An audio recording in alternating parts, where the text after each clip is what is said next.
来有一句俗语讲下做看头麻，唔知影死活。赛车伫高速公路顶，竟然是哪赛车哪看册。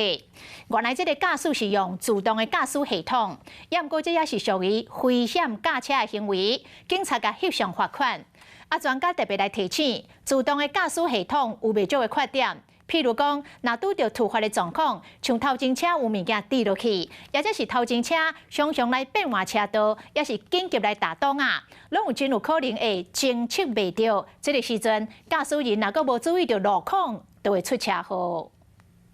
白色轿车的驾驶双手无换hand道路，电动是摸一本册，两蕊目睭毋是看头前，是看册内底内容。这伫驾驶座看册伊，车毋是停路边，是驶伫咧高速公路顶。离经的行为去互国道警察甲协力个开单，抱起你面册顶悬来宣导。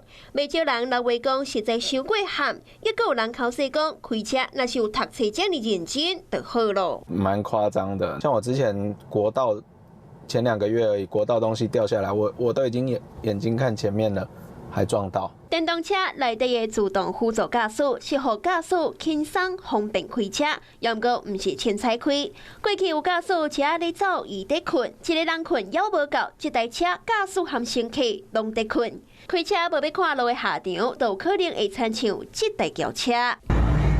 也有上过考试自动辅助驾驶的系统，造成连环车祸。其实现在的科技来讲，有很多东西还是没办法侦测到，比如说突然掉进来的石头，或是说之前也发生过一个例子，就是一个货柜车平躺，然后导致自动驾驶侦测到全部都是平的。然后车子直接撞上去。专家讲的，就是2021年11月这场车祸，因为使用电动辅助驾驶系统，技术是无法度测出头前并且货车是什么状况，就直接落落。自动辅助驾驶只要撞到和头前车车速差伤过济，头前车无开伫咧车道的中央，头前车向转弯，或者是切入来，路行特殊，或者是撞到上大雨大崩雾，也有头前车外形特殊才会情形，拢有可能影响到系统的判断。若是搁撞到驾驶无专心看路，车祸就发生咯。Hello， 大家好，我是林依文。想要抢先掌握最及时的新闻资讯吗？赶快订阅、按赞、开启小铃铛，锁定华视新闻的 YouTube 频道。